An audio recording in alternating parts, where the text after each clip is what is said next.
नमस्कार मित्रांनो, तुम्हा सर्वांना माहीतच आहे की जिल्हा न्यायालय भरतीची जी परीक्षा आहे ती TCS मार्फत घेतली जाणार आहे आणि त्यामुळे या परीक्षेचा अभ्यास करताना सर्वात महत्त्वाची गोष्ट जर कोणती असेल तर ती म्हणजे TCS कोणत्या प्रकारचे प्रश्न विचारते, TCS कोणत्या विषयातील कोणत्या टॉपिकवर जास्त प्रकारे प्रश्न विचारते, प्रश्न विचारण्याची पद्धत TCSची कशी आहे, त्याचबरोबर प्रश्नांची काठिण्य पातळी किंवा डिफिकल्टी लेवल कशा प्रकारची असते आणि या सर्व गोष्टी जेव्हा आपल्याला समजतील तेव्हा मग मात्र या परीक्षेचा अभ्यास करणे आपल्याला तुलनेने सोपे जाईल। त्याचबरोबर कोणते वाचावे आणि कोणते नाही वाचले पाहिजे हे देखील आपल्याला समजेल आणि त्या दृष्टीने मग आपल्या अभ्यासाला गती मिळून आपल्याला परीक्षेत यश मिळवणे सोपे जाईल।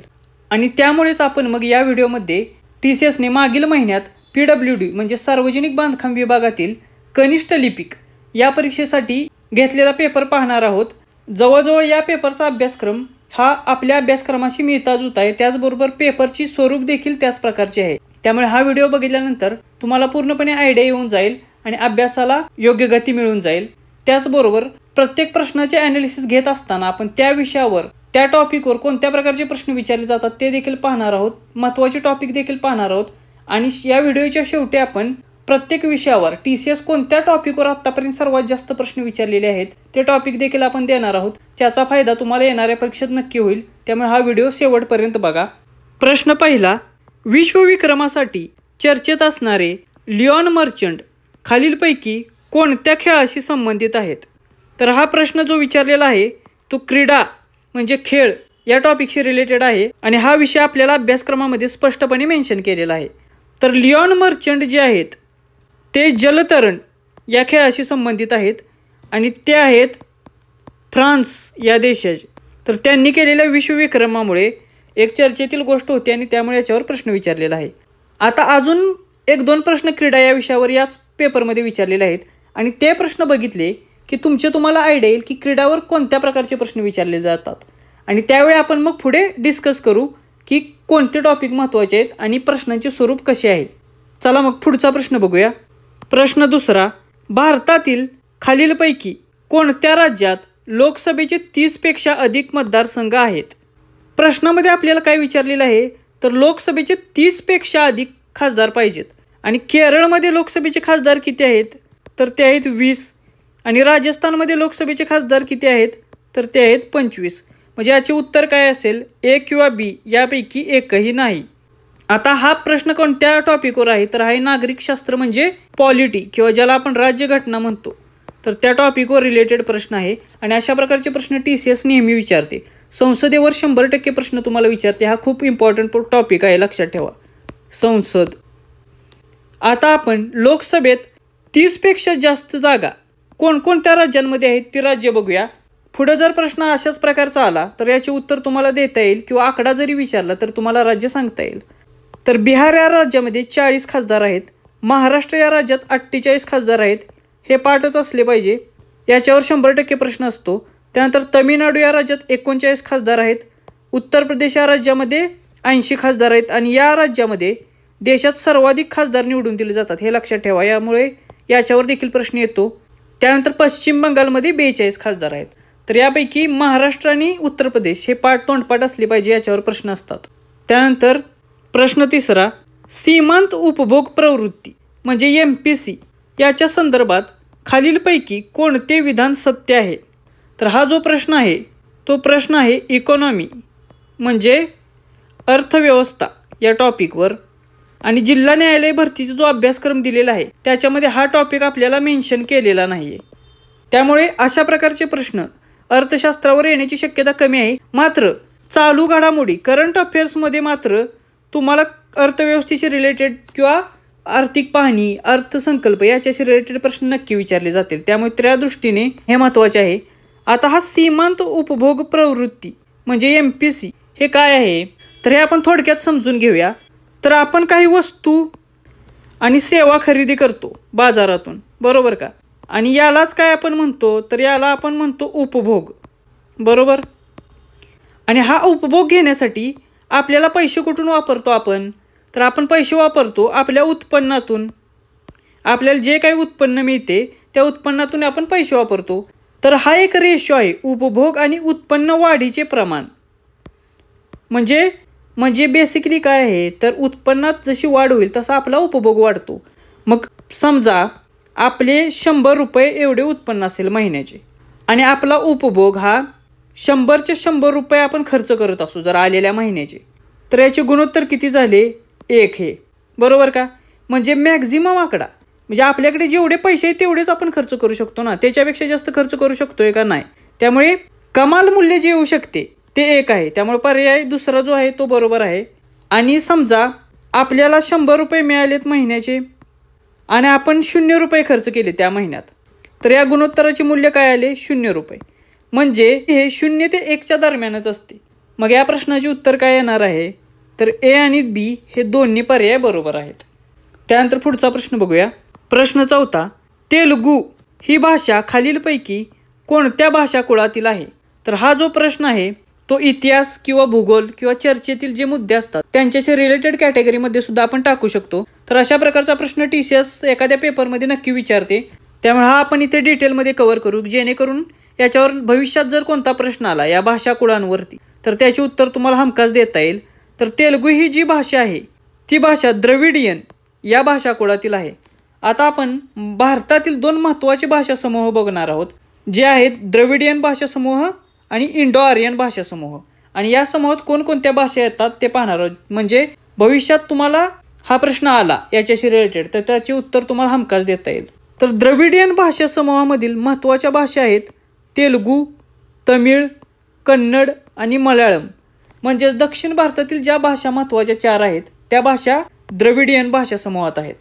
आता त्यानंतर दुसरा महत्त्वाचा भाषा समूह आहे भारतातील इंडो आर्यन भाषा समूह, जो की उत्तर भारताशी रिलेटेड आहे. आणि त्याच्यामधील महत्त्वाच्या भाषा कोणत्या आहेत?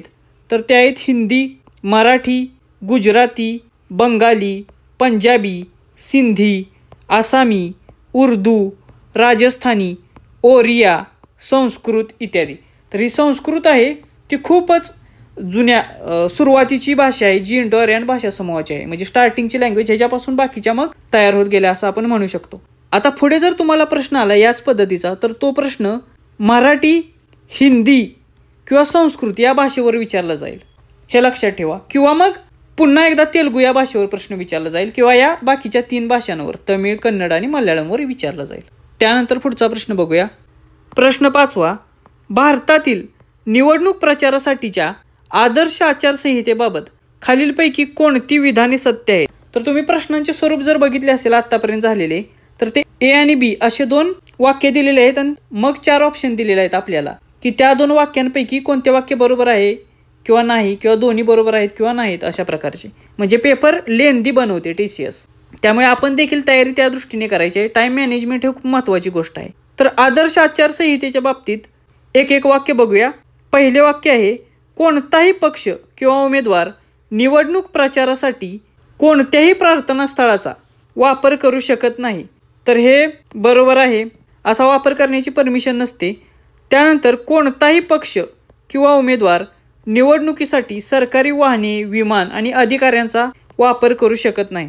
तर हे देखील दुसरे वाक्य बरोबर आहे. म्हणजे या प्रश्नाचे उत्तर काय आहे? तर ए आणि बी दोन्ही बरोबर.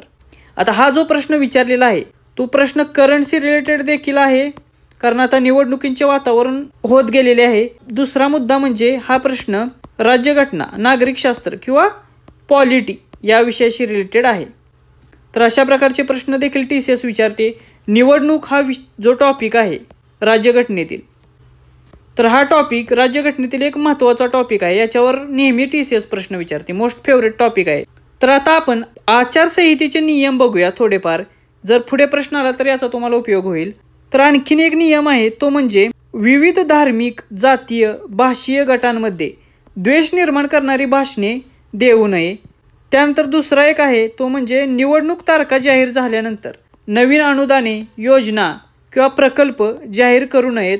आणि आणखीन एक आहे जनसंपर्क माध्यमांचा वापर पक्षपातीपणे करू नये. म्हणजे न्यूज मीडिया जर असेल तर त्याचा वापर पक्षपातीपणे करू नये असा. तर हे काही नियम आहेत, याच्यावर देखील भविष्यात प्रश्न येऊ शकतात. तर हे लक्षात ठेवा.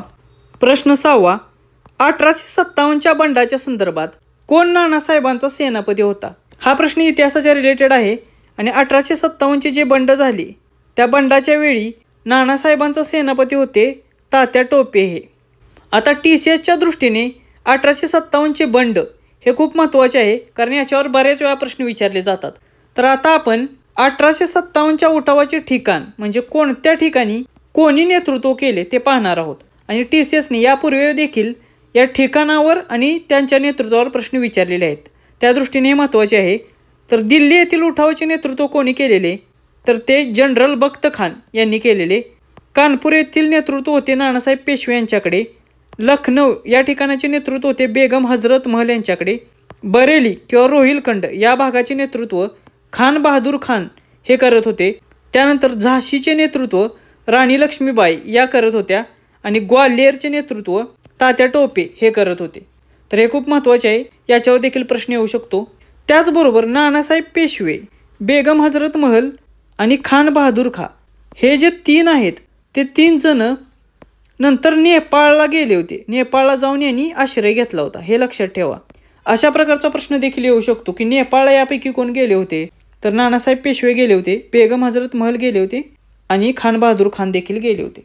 तर हा देखील प्रश्न आलेला की नानासाहेब पेशवे 1857च्या बंडानकर कोणत्या राज्यात देशाचा आश्रय घेतला होता, तर त्याचे उत्तर होते नेपाळ. त्यामुळे पुन्हा असा प्रश्न रिपीट होऊ शकतो. प्रश्न 7वा, खालीलपैकी कोणती सिंधू नदीची एक उपनदी आहे, तर झास्कर आणि श्लोक या दोन्ही नद्या सिंधू या नदीच्या उपनद्या आहेत. त्यामुळे पर्याय क्रमांक 1 हे त्याचे अचूक उत्तर आहे. आता सिंधू नदी ही देखील TCSचा एक महत्त्वाची आवडती नदी आहे. याच्यावर बऱ्याच वेळा प्रश्न आलेले आहेत. अगदी तलाठी भरती असेल, वनरक्षक भरती असेल, प्रत्येक जी मोठ्या भरत्या झालेल्या आहेत त्या परीक्षांमध्ये सिंधू नदीवर 100% प्रश्न असतात.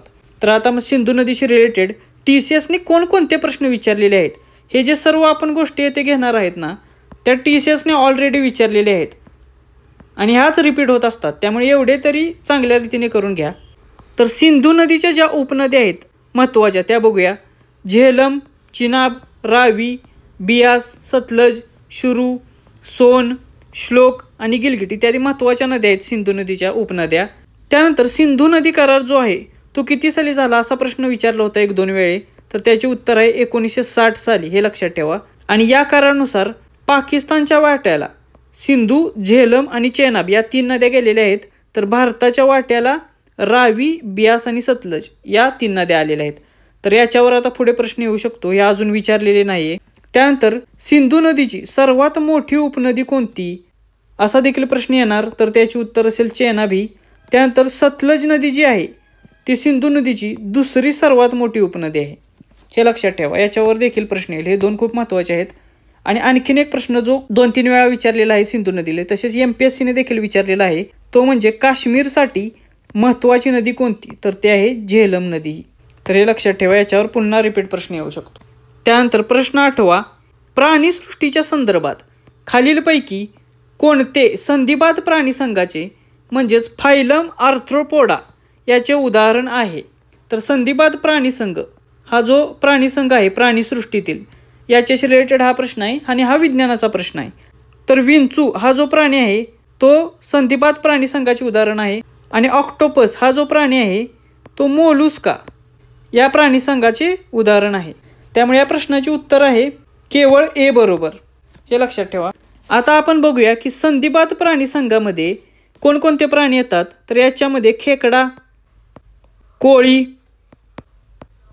झुरळ, फुलपाखरू, मधमाशी इत्यादी जे प्राणी आहेत हे प्राणी संधिपाद प्राणी संघामध्ये येतात. तर या प्राण्यांवर देखील तुम्हाला अशाच प्रकारचा प्रश्न आलेला परीक्षेमध्ये दिसून येईल. आणि हा जो प्राणी संघ आहे तो प्राणीसृष्टीतील सर्वात मोठा प्राणी संघ आहे, त्यामुळे याच्यावर परीक्षेत नक्की प्रश्न विचारले जातात. त्यामुळे याची तयारी चांगली असावी. आणि TCS जे विज्ञानाच्या संदर्भात बऱ्यापैकी प्रश्न विचारते ते प्राणीसृष्टीशी रिलेटेड विचारलेले आहेत, हे देखील लक्षात ठेवा. त्यामुळे हा एक खूप महत्त्वाचा टॉपिक आहे. प्रश्न 9वा, नाणे बाजाराचा म्हणजेच मनी मार्केटचा कमाल मुदत अवधी किती आहे किंवा टिंबटिंब आहे असा प्रश्न आहे. आता हा प्रश्न देखील इकॉनॉमी या विषयाशी संबंधित आहे आणि हा विषय आपल्याला अभ्यासक्रमामध्ये दिलेला नाही, त्यामुळे जिल्हा न्यायालयाच्या भरतीवर अशा प्रकारचे प्रश्न येण्याची शक्यता नाहीये. आता आपण या प्रश्नाशी रिलेटेड काही माहिती बघूया की नाणे बाजारात मुदत अवधी 3 प्रकारचे असतात, हे लक्षात घ्या. आधी ते असतात 91 दिवसांचा, 182 दिवसांचा आणि 364 दिवसांचा, असे 3च मुदत अवधी आहेत. मग आपल्याला प्रश्न काय विचारलेला आहे, तर कमाल मुदत अवधी किती आहे, तर कमाल किती आहे 364 दिवस. म्हणजेच त्याचे उत्तर काय असेल 1 वर्ष. 1 वर्ष म्हणजे 364 दिवस. प्रश्न 10वा, सागर कैलाश ओवळकर यांना खालीलपैकी कोणत्या क्रीडा प्रकारासाठी 2022 या वर्षीच्या अर्जुन पुरस्काराने सन्मानित करण्यात आले आहे. आता हा प्रश्न वाचल्यानंतर तुमच्या आपसुक लक्षात आले असेल की पहिला प्रश्न ज्यावेळी मी घेतला त्यावेळी काय सांगितलेले, क्रीडा या टॉपिकवर तुम्हाला प्रश्न येणार आहेत, कारण क्रीडा हा टॉपिक तुम्हाला अभ्यासक्रमात मेन्शनच केलेला आहे. मात्र हे प्रश्न कशा प्रकारचे येणार आहेत, खेळ आणि खेळाडू अशा स्वरूपाचा हा प्रश्न आहे, बरोबर का, की खेळाडूचे नाव दिलेले आहे आणि आपल्याला त्याचा खेळ ओळखायला सांगितलेले आहे. तर तुम्हाला देखील याच पद्धतीचे प्रश्न येणार आहेत. त्यामुळे महाराष्ट्रातील जेवढे काही महत्त्वाचे खेळाडू आहेत ज्याने आंतरराष्ट्रीय लेवलला किंवा नॅशनल लेवलला महत्त्वाची कामगिरी केली किंवा पुरस्कार मिळाले, तर त्यांची नावे आणि त्यांचा खेळ लक्षात ठेवा किंवा लिहून काढा एका पेजेसवर. त्याचा तुम्हाला 100% फायदा होईल. त्याचबरोबर देशातील देखील काही महत्त्वाचे खेळाडू असतात त्यांची देखील याच पद्धतीने यादी करून ठेवा. 1-2 प्रश्न 100% तुम्हाला त्या प्रत्येक पेपरमध्ये असे येणार आहेत. तर हे जे सागर कैलाश ओवळकर आहेत ते मल्लखांब या खेळाशी संबंधित आहेत आणि हे पहिलेच खेळाडू आहेत बरं का, सागर ओवळकर, की ज्यांना मल्लखांबसाठी म्हणजे या खेळासाठी अर्जुन पुरस्कार मिळालेला. त्यानंतर पुढचा प्रश्न बघूया. प्रश्न 11वा, 2011च्या जनगणनेनुसार भारतातील बौद्ध धर्मीय समुदाय भारताच्या एकूण लोकसंख्येच्या टिंबटिंब टक्के आहे. आता हा जो प्रश्न आहे ना तो TCSचा मोस्ट फेवरेट प्रश्न आहे. हा प्रश्न तलाठी भरतीला आलाय, वनरक्षक भरतीला आलाय. जेवढ्या परीक्षा आतापर्यंत TCSने गेल्या 6 महिन्यात घेतलेल्या आहेत त्या प्रत्येक परीक्षेत हा अशा प्रकारचा प्रश्न आहे. आणि 2011ची जनगणना ही जी आहे याच्यावर फिक्स प्रश्न असतो एकतरी. त्यामुळे हा टॉपिक 100% करून ठेवायचा आहे चांगला. आणि ठराविक प्रश्न आहेत ते तुम्हाला हळूहळू मी सांगेलच की तेवढेच प्रश्न आहेत, त्याच प्रश्नांवर रिपीट प्रश्न असतात. तर आता बौद्ध धर्मीय समुदायाची लोकसंख्या किती टक्के आहे असा प्रश्न आहे, तर ती आहे 0.7% एवढी. आता आपण 2011ची जी जनगणना झाली त्या जनगणनेनुसार प्रत्येक धर्माचा लोकसंख्येत किती वाटा आहे तो आपण बघूया. तर हिंदू धर्माची लोकसंख्या किती टक्के आहे, तर आहे 79.8%. मुस्लिम धर्माची लोकसंख्या आहे 14.2%. ख्रिश्चन धर्माची लोकसंख्या आहे 2.3%. शीख धर्माची लोकसंख्या आहे 1.7%. बौद्ध धर्माची लोकसंख्या आहे 0.7% आणि जैन धर्माची लोकसंख्या आहे 0.4%. तर हा जे डेटा आहे तो खूप इम्पॉर्टंट डेटा आहे. हा डेटा आपल्या टेलिग्राम चॅनेलला देखील मी अवेलेबल करून दिलेला आहे खूप आधीच, तलाठी भरतीच्या आधीच. आणि प्रश्न याच्यावर येतात, हमखास येतात आणि आपले मार्क आपण सिक्युअर करून ठेवायचे असतात. त्यानंतर पुढचा प्रश्न बघूया.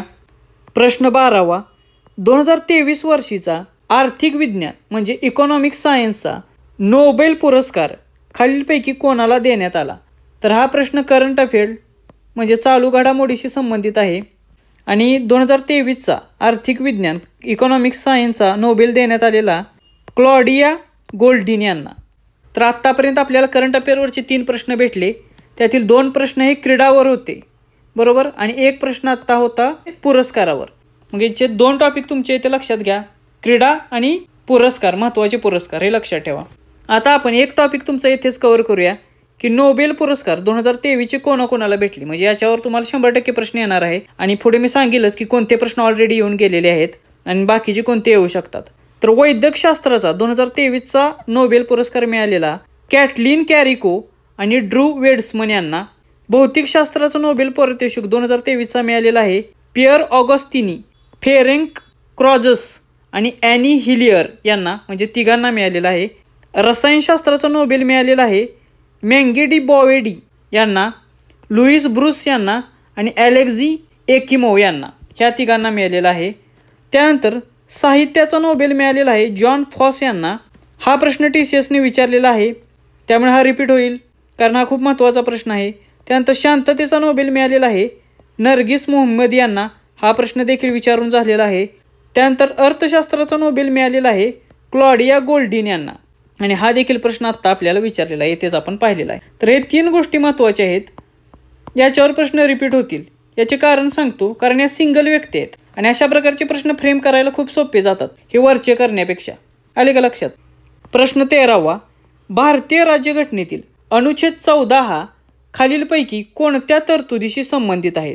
तर हा देखील प्रश्न आहे तो राज्यघटना म्हणजेच आपल्याला अभ्यासक्रमात जो नागरिकशास्त्र दिलेला आहे त्याच्याशी रिलेटेड आहे. आणि TCS राज्यघटनेतील जी कलमे आहेत किंवा मूलभूत हक्क आहेत स्पेशली त्यावर नक्की प्रश्न विचारते. आणि हा प्रश्न देखील यापूर्वी विचारून झालेला आहे, त्यामुळे हा रिपीट प्रश्न आहे. आणि याचे उत्तर आहे कलम 14 हे कायद्यापुढे समानता याच्यावर भाष्य करते.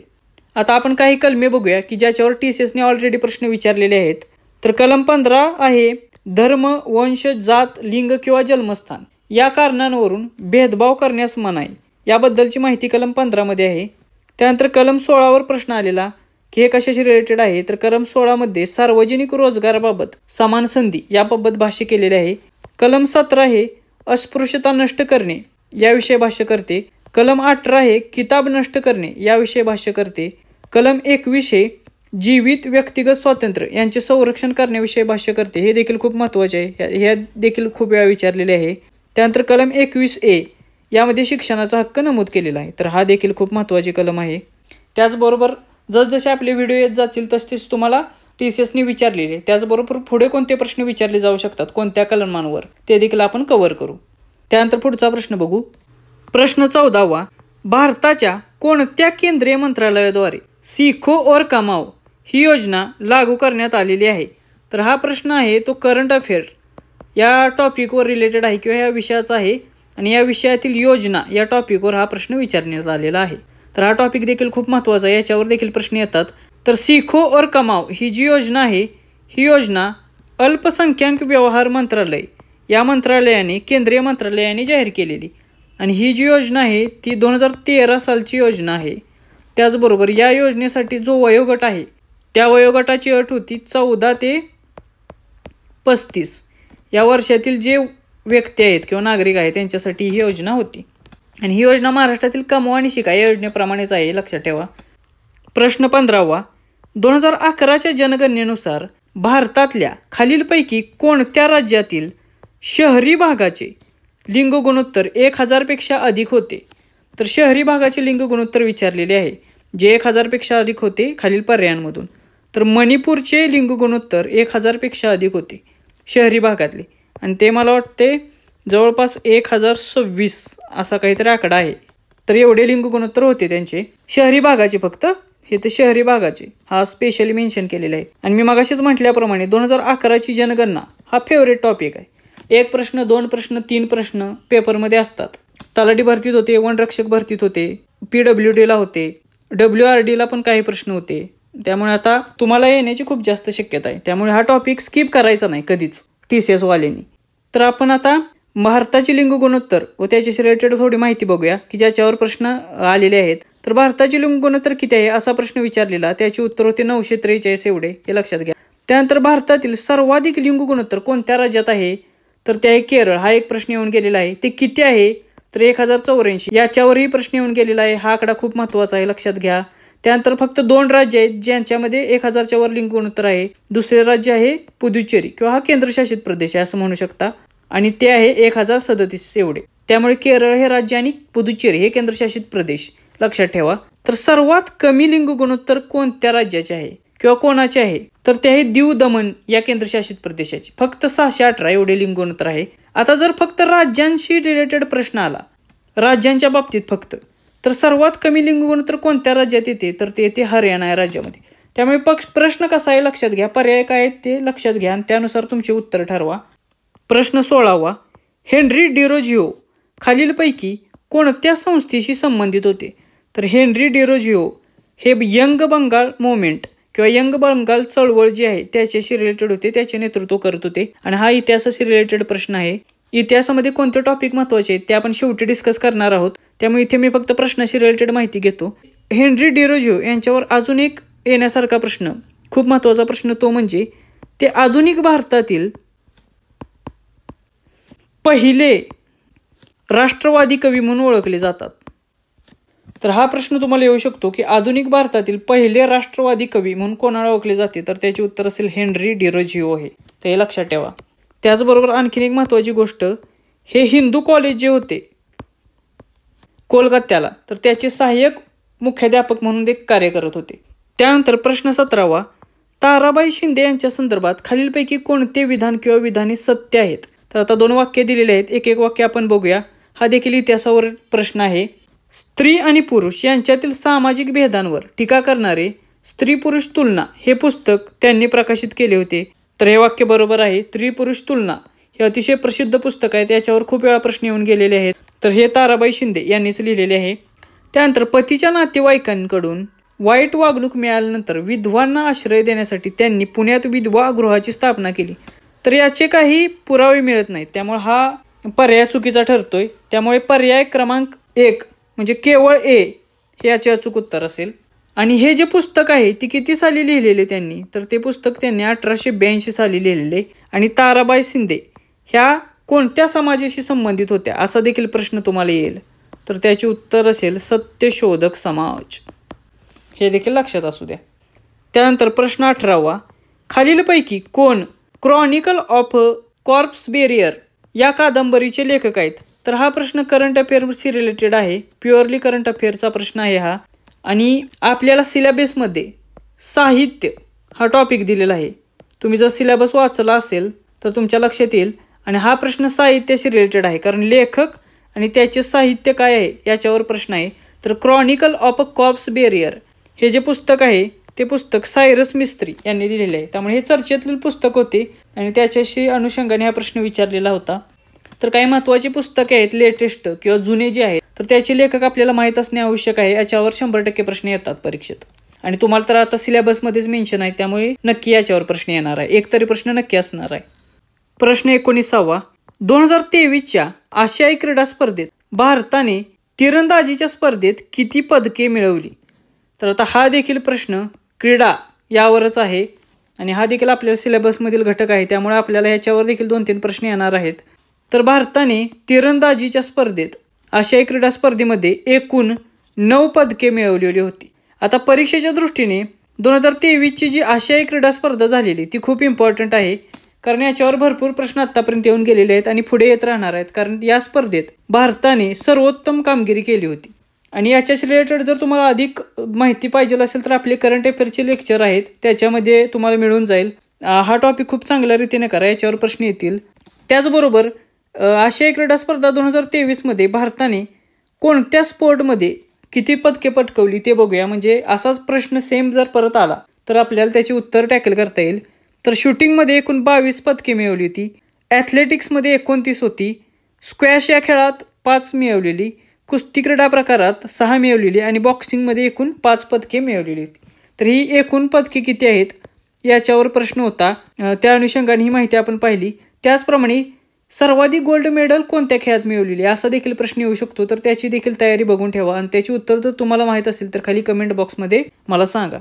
त्यानंतर प्रश्न 20वा, मोढेरा नृत्य महोत्सवाबद्दल खालीलपैकी कोणते विधान सत्य आहे किंवा विधाने सत्य आहेत?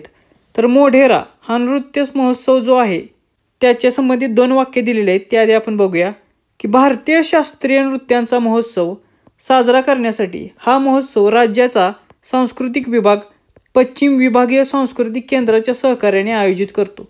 तर हे मोढेरा जे आहे ना याच्यावर वेगवेगळ्या स्वरूपाचे बरेच प्रश्न आलेले आहेत. आणि येथे सूर्य मंदिर आहे मोढेराला, हे लक्षात ठेवा, याच्यावर बरेच वेळा प्रश्न आलेला आहे. आणि हे जे सूर्य मंदिर आहे ना ते भीमदेव प्रथम यांनी बांधलेले आहेत. तर या दोन्हीवर प्रश्न आलेले आहेत, सूर्य मंदिरावर देखील आलेला आहे, भीमदेव प्रथमवर देखील आलेला आहे. आणि हे कुठे आहे तर हे आहे गुजरातमध्ये. तर हे देखील लक्षात घ्या, या तिन्ही ह्याच्यावर प्रश्न आलेले आहेत. त्याचबरोबर कोणत्या नदीच्या काठी हे देखील प्रश्न आलेला आहे, ते तुम्ही मला सांगा. त्यानंतर दुसरा वाक्य काय आहे तर हा उत्सव दरवर्षी मार्चच्या 2ऱ्या आठवड्यात मोढेरा या सुवर्ण मंदिरात होतो. तर या 2 वाक्यापैकी पहिले वाक्य बरोबर आहे, पहिले विधान बरोबर आहे. मात्र दुसऱ्या विधानामध्ये एक चूक आहे, ती म्हणजे हा मार्चमध्ये होत नाही दरवर्षी, तर हा होतो जानेवारी महिन्यात. आणि हा 2ऱ्या आठवड्यामध्ये न होता हा होतो 3ऱ्या आठवड्यात, हे लक्षात घ्या. त्यामुळे हे खूप परीक्षेच्या दृष्टीने महत्त्वाचे आहे. आणि याचे उत्तर आहे पर्याय क्रमांक 4 केवळ ए हे. आणि हे प्रकारचे प्रश्न जे आहेत ना ते करंट अफेअरमध्येच येतात किंवा सांस्कृतिक विषय जे असतात त्या अनुषंगाने कल्चरच्या दृष्टीने प्रश्न विचारले जातात. त्यामुळे अशा प्रकारचे प्रश्न असतात, पण हे रिपिटेटिव्ह प्रश्न असतात, नवीन काय नसतं, एकच टॉपिक आहे. याच टॉपिकवर बऱ्याच वेळा आता तुम्ही पाहताय मोढेरावरच 1, 2, 3 आजचा हा 4था प्रश्न, कोणत्या नदीवर 5वा प्रश्न, अशा प्रकारचे प्रश्न ते तयार करतात. त्यानंतर पुढचा प्रश्न बघूया. प्रश्न 21वा. टिंबटिंब ही एक सपाट भूमी जुन्या स्फटिकासारख्या अग्निजन्य आणि रूपांतरित खडकांनी तयार झालेली आहे. तर हा प्रश्न जो आहे तो हा भूगोलावरती विचारलेला आहे आणि हा देखील आपल्या सिलेबसमध्ये मेन्शन केलेला घटक आहे. आणि भूगोलावरचे जे प्रश्न असतात ते अशा प्रकारचे जे येतात, त्यामध्ये प्राकृतिक जी वैशिष्ट्ये असतात भारतातील, त्या प्राकृतिक वैशिष्ट्यांवर प्रश्न विचारण्याचा कल खूप जास्त असतो. तर सपाट भूमी कुठे असते, तर ती मैदानांवर आणि पठारावर असते. मात्र मैदाने जी असतात, उत्तरेतील असतील किंवा समुद्रतटीय मैदाने जी असतात ती गाळाने बनलेली असतात. समुद्रतटीय मैदाने नद्यांनी वाहून आणलेल्या गाळामुळे आहेत किंवा समुद्राच्या कडेला असलेल्या त्या घर्षणामुळे तयार झालेल्या ह्याच्यामुळे आहेत, रेतीमुळे. उत्तरेकडील मैदाने आहेत ती देखील गाळाचीच मैदाने आहेत. मात्र ही मैदाने गंगा नदी किंवा तिच्या उपनद्यांनी वाहून आणलेल्या गाळांमुळे आहेत. आणि द्विकल्पीय पठार हे जे आहे ते मात्र लावारस बाहेर आल्यामुळे त्याच्यापासून तो थंड होऊन बनलेले आहेत. आणि ही जे पठारे आहेत ते मग अग्निजन्य खडक आणि रूपांतरित खडक यांनी तयार झालेले आहेत. त्यामुळे याचे उत्तर जे आहे ते द्विकल्पीय पठार हे आहे. या व्हिडिओच्या शेवटी आपण भूगोल या टॉपिकवरचे काही महत्त्वाचे टॉपिक्स देखील बघणार आहोत, त्यावेळी अधिक माहिती घेऊ. त्यानंतर प्रश्न 22वा. राज्यसभेचे पदसिद्ध सभापती म्हणून कोण काम करतात? तर राज्यसभेचे पदसिद्ध सभापती म्हणून भारताचे उपराष्ट्रपती काम करत असतात, हे लक्षात घ्या. आणि हा प्रश्न देखील जो आहे तो आहे राज्यघटना या टॉपिकवरचा. आता उपराष्ट्रपती पदावर TCSने विचारलेले काही प्रश्न बघूया. याचे कलम विचारले जाते. याचे कलम कोणते आहे, तर कलम 63 मध्ये उपराष्ट्रपती पद याची तरतूद केलेली आहे. त्यानंतर उपराष्ट्रपती पद आहे जे भारताचे ते कोणावर अवलंबून आहे, म्हणजे कोणत्या देशाकडून घेतलेले आहे, तर हे अमेरिकेचे जे उपराष्ट्रपती पद आहे त्याच्यावरून घेतलेले आहे. ह्या 2 गोष्टी लक्षात घ्या. या 2 गोष्टींवर प्रश्न आलेले आहेत. त्याचबरोबर राष्ट्रपतींवर देखील प्रश्न विचारले जातात, पंतप्रधानांवर प्रश्न विचारले जातात, राज्यपालावर प्रश्न विचारले जातात. हे काही महत्त्वाचे टॉपिक आहेत ज्यावर TCS नेहमी प्रश्न विचारते. हे 3-4 टॉपिक चांगले करून ठेवायचे. त्यानंतर पुढचा प्रश्न बघूया. प्रश्न 23वा. सरहुल हा सण खालीलपैकी कोणत्या राज्याशी संबंधित आहे? तर सरहुल हा सण आहे झारखंड या राज्याशी संबंधित, येथील हा एक फेमस सण आहे. आता TCS अशा प्रकारचे प्रश्न 3 टॉपिकवर विचारते राज्यांशी संबंधित.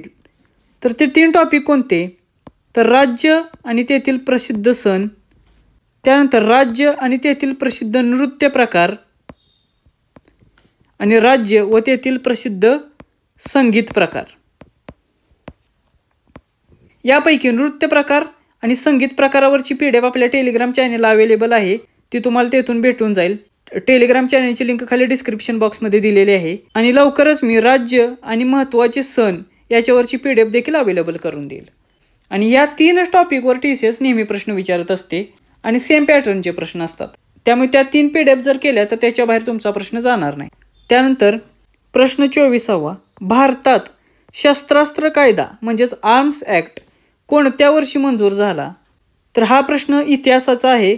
आणि शस्त्रास्त्र कायदा जो मंजूर झाला ते वर्ष होते 1878 हे. आणि 1878 साली हा कायदा कोणी मंजूर केला असा प्रश्न पुढे येऊ शकतो. तर हा कायदा मंजूर केला लॉर्ड लिटन याने. त्यामुळे हे नाव लक्षात ठेवा, पुढचा प्रश्न असू शकतो. त्याचबरोबर असा देखील प्रश्न येऊ शकतो की 1878 सालचा जो आर्म्स ॲक्ट आहे किंवा शस्त्रास्त्र कायदा आहे तो रद्द कोणी केला?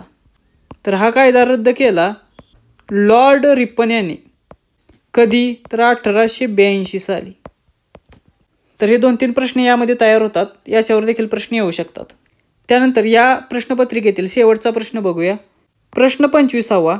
प्रधानमंत्री सुरक्षा विमा योजनेच्या म्हणजेच PMSBY याच्या संदर्भात खालीलपैकी कोणती विधाने सत्य आहेत? तर हा प्रश्न जो आहे तो प्रश्न तुमचा करंट अफेअर या टॉपिकवर विचारलेला आहे. आणि करंट अफेअरमधील योजना या टॉपिकवर आहे. आणि याच प्रश्नपत्रिकेत योजनेवरचा हा दुसरा प्रश्न आहे. त्यामुळे योजना हा टॉपिक खूप महत्त्वाचा आहे, लक्षात घ्या. आणि त्याचबरोबर आणखीन एक महत्त्वाची गोष्ट तुम्हाला सांगतो. PM या नावाने ज्या योजना चालू होत आहेत त्या प्रत्येक योजनेवर TCS प्रश्न विचारते. त्यामुळे PM या नावाने ज्या ज्या योजना चालू झालेल्या आहेत त्या सर्व योजनांची तयारी करून ठेवा. त्या कधी चालू झाल्या, त्याचा उद्देश काय आहे, ह्या 2 गोष्टी तरी फिक्स तयार ठेवा. त्याचबरोबर त्यांचा फुल फॉर्म काय आहे, अशा प्रकारचा शॉर्ट फॉर्म दिला जातो व फुल फॉर्म विचारला जातो. त्यामुळे या 3 गोष्टी खूप महत्त्वाच्या आहेत. याच्यावर खूप वेळा प्रश्न आलेले आहेत. तर या योजनेविषयी दिलेली वाक्य बघूया. ही योजना 1870 या वयोगटातील लोकांसाठी आहे. तर हे बरोबर आहे. त्यानंतर या योजनेअंतर्गत अपघाती मृत्यू आणि पूर्ण अपंगत्वासाठी म्हणजे या 2 गोष्टींसाठी 2 लाख रुपये इतके जोखीम संरक्षण आहे. तर हे देखील बरोबर आहे. आणि 1 लाख रुपये इतके आंशिक अपंगत्वासाठी मिळतात. तर हो, हे देखील विधान बरोबर आहे. म्हणजे ही दोन्ही विधाने बरोबर आहेत. पर्याय क्रमांक 2 याचे अचूक उत्तर आहे. आता आपण ही PMSBY ही योजना व्यवस्थित बघूया. म्हणजे पुढे येणाऱ्या परीक्षांमध्ये कोणता जरी प्रश्न या टॉपिकवर आला, या योजनेवर आला, तर त्याचे उत्तर तुम्हाला देता येईल. तर PMSBY याचा फुल फॉर्म काय होतो, तर याचा फुल फॉर्म आहे प्रधानमंत्री सुरक्षा विमा योजना. या फुल फॉर्मवर देखील प्रश्न विचारला जातो. त्यानंतर याची सुरुवात कधी झाली असा देखील प्रश्न येऊ शकतो. तर याची सुरुवात 9 मे 2015 रोजी झाली आणि ही कोलकाता येथून लॉन्च करण्यात आली होती. त्यानंतर याचा लक्ष्य गट काय आहे, तर अपघात विमा न नोंदवलेले सर्व नागरिक या योजनेसाठी पात्र आहेत. आणि याच्यासाठी वयोगट आहे 18 ते 70 वर्ष या वयातील. आणि याचा वार्षिक हप्ता आहे 12 रुपये प्लस कर. तर परीक्षेत विचारण्याजोगी महत्त्वाचे मुद्दे यामध्ये आपण कव्हर केलेले आहेत. आता आपण जिल्हा न्यायालय भरती या परीक्षेचा जो अभ्यासक्रम त्यांनी जाहिरातीमध्ये दिलेला आहे तो बघूया की कोणकोणत्या विषयावर परीक्षेत तुम्हाला प्रश्न येणार आहेत. इतिहास, नागरिकशास्त्र, विज्ञान, भूगोल, क्रीडा, साहित्य, चालू घडामोडी आणि व्याकरण. त्याचबरोबर कनिष्ठ लिपिक या पदाची जे तयारी करत आहेत त्यांच्यासाठी एक एक्स्ट्रा विषय देखील त्यांनी सांगितलेला आहे आणि तो आहे संगणक हा. तर कनिष्ठ लिपिकसाठी संगणक या टॉपिकवर देखील विषयावर देखील प्रश्न विचारले जातील. तर हा ओव्हरऑल सिलेबस आहे आणि माझ्या ॲनालिसिसनुसार या परीक्षेची पात्रता किंवा ओव्हरऑल जर जाहिरात बघितली किंवा अभ्यासक्रम जर पाहिला आणि पाठीमागील TCSच्या परीक्षांचा जर कल पाहिला, ट्रेंड पाहिला, तर या परीक्षेमध्ये तुम्हाला जे प्रश्न येतील ते साधारणतः इझी टू मॉडरेट या स्वरूपाचेच प्रश्न येतील. काही ठराविक प्रश्नच टॅकल न करण्यासारखे किंवा हार्ड येतील. पेपर साधारणतः याच पॅटर्नमध्ये राहतील. त्यामुळे अभ्यास करताना देखील 1 लाइनर्स जे आहेत किंवा बेसिकच्या गोष्टी आहेत त्या चांगल्या करून ठेवा, त्याचा तुम्हाला फायदा होईल. इतिहास हा विषयासाठी साधारणतः 1857चा उठाव हा एक महत्त्वाचा फॅक्टर आहे, याच्यावर प्रश्न येतील. त्यानंतर स्वातंत्र्य चळवळ याच्यावर प्रश्न येणार. आणि आता इथे जागा नाही पण मी सांगतो ते तुम्ही नोट डाऊन करा. सामाजिक आर्थिक ज्या चळवळी झाल्या वेगवेगळ्या समुदायाकडून त्याच्याशी रिलेटेड प्रश्न येतील. जसे की वेगवेगळे समाज होते, सत्यशोधक समाज, आर्य समाज, ब्राह्मो समाज, प्रार्थना समाज, याच्यावर प्रश्न असतात. त्याचबरोबर आंबेडकरांवर प्रश्न असतो, शाहू महाराजांच्यावर प्रश्न असतो, महात्मा फुलेंवर प्रश्न असतो. तर हे काही महत्त्वाचे पॉईंट आहेत ज्याच्यावर TCS नेहमी प्रश्न विचारते, याच्या बाहेर प्रश्न जात नाही. त्याचबरोबर पंडिता रमाबाई हे देखील नाव लक्षात ठेवा, याच्यावरही देखील खूप वेळा प्रश्न येऊन गेलेला आहे. आता नागरिकशास्त्राच्या बाबतीत बोलायचे झाले तर हे राज्यघटनेच्या अनुषंगाने आलेले आहे. तर इथे आपण मगाशी सांगितल्याप्रमाणे संसद, राष्ट्रपती यांच्यावर प्रश्न येतील. त्यानंतर राज्यपाल यांच्यावर प्रश्न येतील. त्याचबरोबर मूलभूत हक्क, मूलभूत कर्तव्ये हे देखील लक्षात ठेवा, याच्यावर प्रश्न येतील. त्याचबरोबर आपल्या घटनेतील जी काही कलमे असतात किंवा मुद्दे असतात ती कोणत्या देशावरून घेतलेली आहेत अशा स्वरूपाचा एक प्रश्न येतो. त्यामुळे या प्रकारचा पॅटर्न असतो TCSचा नेहमी. त्यामुळे या गोष्टी तुम्हाला करायच्या आहेत. आणि त्याचबरोबर महत्त्वाची जी काही कलमे असतात एवढंच. याच्या व्यतिरिक्त राज्यघटनेवर कोणता प्रश्न विचारला जात नाही. आणि निवडणूक आयोग एक. त्यानंतर विज्ञानच्या बाबतीत जर बोलायचे झाले तर प्राण्यांचे वर्गीकरण जे असते या प्राणी वर्गीकरणावर तुम्हाला प्रश्न आलेले दिसून येतील. गेल्या 5-6 महिन्यात ज्या परीक्षा झाल्या त्यावर याच्याशी रिलेटेडच प्रश्न आहेत. आणि बाकीचे जे प्रश्न आहेत ते स्कॅटर्ड स्वरूपात आहेत. म्हणजे एक विशिष्ट असा पॅटर्न नाही आहे की रिपीट प्रश्न त्याच टॉपिकवर आलेत. मात्र वर्गीकरणावरती मात्र बरेच प्रश्न रिपीट झालेले आहेत. आणि मग बेसिक प्रश्न आहे जीवनसत्वांशी रिलेटेड, विटॅमिन्स हा एक प्रश्न खूप वेळा येतोय. किंवा आजार असतात वेगवेगळे, ते कशामुळे होतात, कोणत्या गोष्टीच्या कमतरतेमुळे, तर याच्यावर देखील प्रश्न विचारले जातात. त्यानंतर भूगोलाच्या बाबतीत प्राकृतिक भूगोल, त्यातल्या त्यात मग सिंधू नदी, गोदावरी नदी याच्यावर प्रश्न येतो. त्याचबरोबर गोव्यातील महत्त्वाची नदी कोणती आहे किंवा जीवनदायिनी कोणती नदी आहे त्याच्यावर प्रश्न येतो. कोणत्या नदीवर कोणता धबधबा आहे याच्यावर प्रश्न येतो. आणि सगळ्यात महत्त्वाचा टॉपिकमध्ये ज्याच्यावर फिक्स प्रश्न असतो तो आहे लोकसंख्या. 2011च्या जनगणनेवर फिक्स प्रश्न तुम्हाला आलेले दिसतात. आत्तापर्यंतचा पॅटर्न तरी तोच आहे, त्यामुळे हा खूप महत्त्वाचा टॉपिक आहे, याची चांगली तयारी करून ठेवा. त्यानंतर क्रीडा, हा खरं तर चालू घडामोडीचाच भाग आहे, पण यांनी तुम्हाला सेपरेट मेन्शन केला आहे, त्यामुळे चालू घडामोडीवर प्रश्न येणारच आहेत. प्लस क्रीडावर देखील 1-2 तुम्हाला प्रश्न आलेले दिसून येणार आहेत फिक्स. आणि हे मगाशीच सांगितल्याप्रमाणे खेळाडूवर प्रश्न असणार आहेत. एक तरी प्रश्न तुम्हाला कोणत्या खेळाशी संबंधित कोणता खेळाडू आहे याच्यावर असणार आहे. त्याचबरोबर वेगळ्या ज्या स्पर्धा वेगवेगळ्या झालेल्या आहेत देशभरात आणि ज्यात भारताने उत्तुंग असे यश मिळवलेले आहे, अशा स्पर्धांवरती तुम्हाला प्रश्न विचारले जातील. मग आशियाई स्पर्धा असेल, क्रिकेट वर्ल्ड कप असेल, हॉकी स्पर्धा असतील, ज्यामध्ये भारताने यश मिळवलेले आहे अशा स्पर्धांवरती तुम्हाला प्रश्न असेल त्या स्पर्धांशी रिलेटेड. ह्या 2 गोष्टीच. ह्याच्या व्यतिरिक्त मग स्पर्धेशी रिलेटेड कोणता प्रश्न येण्याची शक्यता कमी आहे. त्यानंतर साहित्य. आता साहित्यामध्ये काय तर पुस्तके आणि लेखक हेच. याच्या व्यतिरिक्त प्रश्न आलेला आतापर्यंत दिसून येत नाही. तसेच कल्चरल काही गोष्टी आहेत त्याच्यावर देखील प्रश्न येतात. मग तो मोढेरासारखा प्रश्न होता तसा देखील प्रश्न असतो. आणि एक महत्त्वाची गोष्ट, मगाशी मी सांगितल्याप्रमाणे राज्य आणि त्याचे सण, लोकनृत्य आणि लोकसंगीत याच्यावर तुम्हाला प्रश्न येतात. ह्याची एक तयारी करून ठेवा. त्यानंतर चालू घडामोडी. आता चालू घडामोडीवरील सर्वात महत्त्वाची गोष्ट कोणती असेल तर ती आहे योजना. महत्त्वाच्या योजना ज्या शक्यतो चर्चेतील असाव्यात अशा योजनांची तयारी करून ठेवायची आहे.